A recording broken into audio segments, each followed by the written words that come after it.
Hi, and welcome back to this Thursday edition of Focal Point on AFR Talk. Brian Fisher is my name.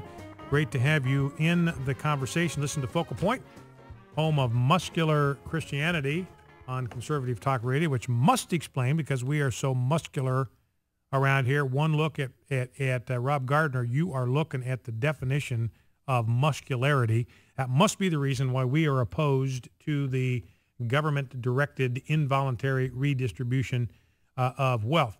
Now, but this is just kind of a side note. The IRS has a softball team.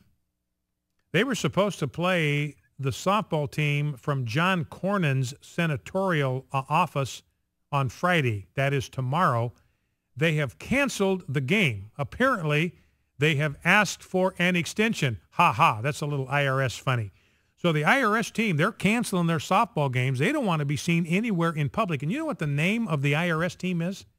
This is their name. They are the Cheetahs. Get it? The Cheetahs from the IRS. And they are heading for ground, looking for deep cover. Don't want to be seen in the public. And here's that story about IRS. Remember, going to be in charge of Obamacare.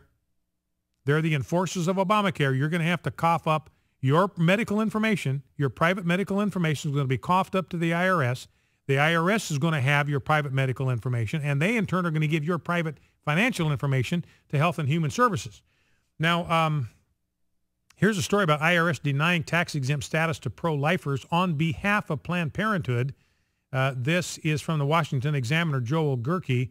IRS officials refused to grant tax-exempt status to two pro-life organizations because of their position on the abortion issue, according to a nonprofit law firm, which said that one group was pressured not to protest a pro-choice organization that endorsed President Obama during the last election. In one case, the IRS withheld approval of an application for tax-exempt status for Coalition for Life of Iowa. In a phone call to Coalition for Life of Iowa leaders on June 6, 2009, the IRS agent, Ms. Richards, told the group to send a letter to the IRS with the entire board's signature stating that under perjury of the law, they do not picket/protest or organize groups to picket or protest outside of Planned Parenthood. And the IRS said, once we get this letter, that your right to assemble peaceably, your right to free speech, and your right to freedom of religion have been totally trampled, totally trashed by us. Once we get the letter that in which you acknowledge to us that you have obsequiously submitted to our demand that you surrender your First Amendment rights, then and only then will your application be approved. The IRS also pressured another pro-life group about its religious activities. The IRS withheld approval of an application for charitable tax-exempt recognition of Christian Voices for Life, questioning the group's involvement with 40 Days for Life and Life Chain events. Now, as a pastor, I was regularly involved every year in 40 Days for Life events and Life Chain events.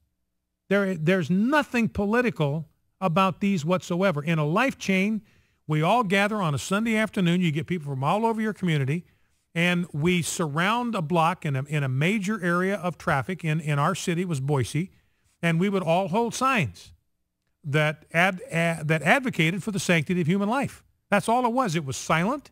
There was no chanting. There was no protesting. There was no obstructing traffic. There was no demonstrating.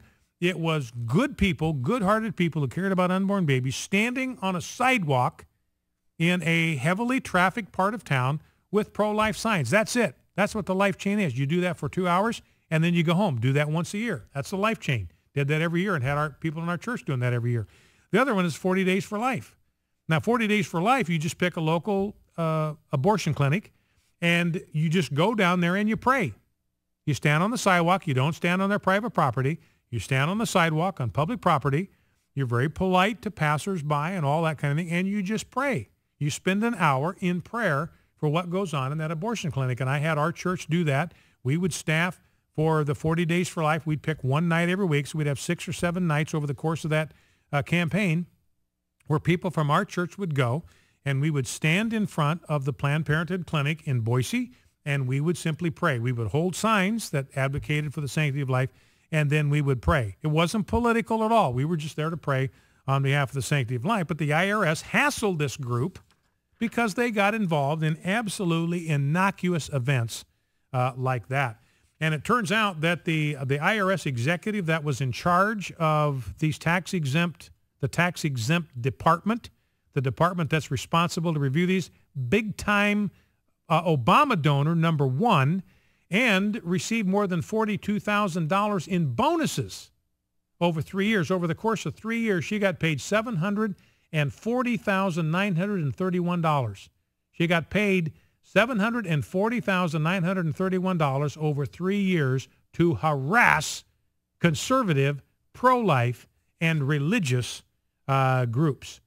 Now, the IRS has said, we were just swamped. We had all these 501c4 applications. We were just swamped. That's why we couldn't keep up with it. Well, it turns out that there were 1,751 applications for 501c4 statuses between September of 2009 and between September of 2008 and September of 2009. 1,751 applications. The next year, when the Tea Party kicked into high gear, 1,735 applications. So 16 fewer applications in 2010 when the Tea Party took off than the year before. So it's just simply bogus, absurd for the IRS to claim we were just swamped, overwhelmed, couldn't keep up with all of the demand. Well, let's go to the phones. Let's go to Jim in Oklahoma. Jim, thanks for calling and thanks for waiting. What's on your mind? Thanks, Brian. Well, I've actually been wanting to call for a while, and that little montage that you played of Eric Holder just drew me over the top. I had to share with you that every time I hear someone from this administration testifying before Congress, or even on the rare occasion that they have to answer a tough question from the media, I think of the old Hogan's Heroes and Sergeant Schultz, because Eric Holder sounded very much like Sergeant Schultz when he said, "I know nothing." You know, and they did that on the program yesterday in connection with Eric Holder saying, "I don't know." Well, Rob, why don't you cue that up? Let's play clip 4 again. This is what Jim is talking about. If you didn't hear the first hour, this is a montage of Eric Holder's responses to the House Judiciary Committee yesterday. Let's listen. This is both an ongoing matter and an ongoing matter about which I know nothing. I do not know. I don't know what has happened in this matter. I did not know. I don't know. I don't know. So I don't know. I don't know. I assume he was, but I don't know. And I don't know. I don't know what you are going to ask me. I did not know. I don't know. I don't know. And I don't know what happened. That I don't know. I don't know why that didn't happen. I simply don't have a factual basis to answer that question. I don't know. Good question, and I'm not sure what the answer is. Don't remember that, no. I'm not sure. I don't remember when that happened. I'm not even sure I remember. And I'm just not sure. I'm not sure exactly when that happened. I think we're going to have to get into the investigation before I can answer that question more intelligently. That I'm not sure. I just don't know. Do you know that? I'm not aware that. I'm not sure about that. I have no knowledge that has ever occurred. I simply don't know. I just don't know when exactly all these events happened. I'm not exactly certain. I just don't know. I'm not sure. I'd have to go back and look. I don't know. I was recused myself. I recused myself. What date did you recuse yourself? I'm not sure. I don't know exactly when. I'm not sure. Nothing immediately comes to my mind. I'm not aware of that. I just don't know what the statistics are. I'm unaware. I don't know what happened. I don't know exactly. I don't know the specific questions. I know. Well, either you know or you don't know. You cannot know what I know. That's all. Jim, you still there? Yes, I am. All right. I'm sorry. I should have warned you. I should have mailed you an air sickness bag before I played that clip, because I know what it did to you. And she's the one that complained that I played that Sheila Jackson Lee clip, and she either spilled her coffee or she upchucked in her car, had to get it detailed. So I apologize for playing that Eric Holder clip without giving you warning so you could grab your air sickness bag. Anyway, Jim, Could I make one quick comment about the media? Yes, sir. The media, the mainstream media, if any member of that is listening, you should be ashamed of yourself. The freedom of the press is not a freedom that's given to you because you in and of yourself deserve the freedom of the press. It's given to you to be a watchdog for the people over the government. And when you don't get involved until it starts to have smoke in your house, then that you should be ashamed of yourself. They're upset now because of the AP story, and they're starting to come around because of the AP story. But their house is already on fire. We don't know what this will do in the way of chilling people, not wanting to call the media, not wanting to turn things in because they're going to be afraid that it's going to come out who did it. Yeah. All right, Jim. Listen, that's a good observation. You know, the media has a very important role. And, you know, we have complained about the bias in the media for decades and decades and decades. We have never said the government ought to shut them down. Go shut down the Washington Post. Go shut down the New York Times. We complain about it, but we never say we ought to use the coercive power of the government to shut down the media, shut down the free press, because we believe in the Constitution. Well, let's go to Rebecca in Arkansas. Rebecca, welcome to Focal Point. What's on your mind? Yeah, I know that we all want to get abortion stopped, but I wanted to know if maybe we could get a smaller victory and use it as a jump. All the animal groups say you can't slaughter a chicken this way or a cow this way. It's inhumane. So maybe if we could just get them to stop with the abortions the way they're doing it and use that as a jump. Because if somebody smarter than me could write it up and let the American people know, you know, compare it. Is this baby's life worth less than this chicken in the way it's killed? Mm-hmm. Then maybe it would get them to turn their heads. Hey, wait a minute.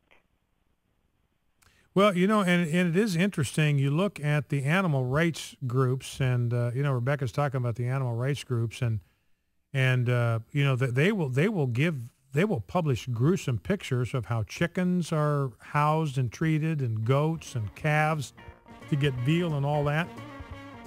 So they have no hesitation because they know that a picture is a very powerful, a powerful image.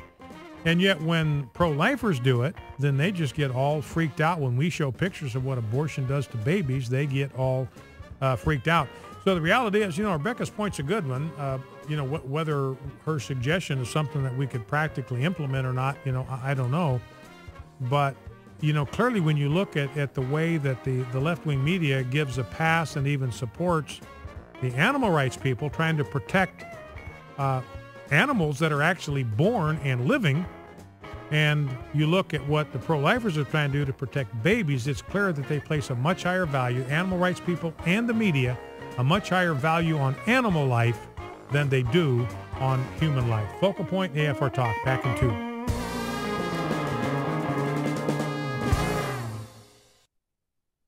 Are you looking for encouragement? Are you